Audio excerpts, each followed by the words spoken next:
దేవుని ఆత్మ ఏజ్కేలు దిగి వచ్చి, దేవుని ఆత్మ దిగి వచ్చి ఆత్మ చేత నింపబడ్డాడు, కదిలించబడుతున్నాడు. ఆత్మ చేత కదిలించబడుతున్న ఏజ్కేలు ఎండిపోయిన ఎముకలు కదులుతున్నాయి దేవుని బిడ్డ. అవి నడుస్తున్నాయి బిడ్డ, అవి కదులుతా ఉన్నాయి దేవుని బిడ్డ. ఈరోజు చేప గర్భములో ఉన్నాయి యోనా.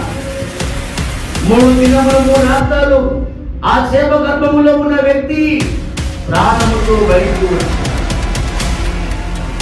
ప్రాణముతో బయటికి వచ్చిండు అంటే దేవుని కృప అతనికి తోడై ఉండి అతని ప్రాణమును దేవుడు కాపాడి విడిపించాడు, రక్షించాడు.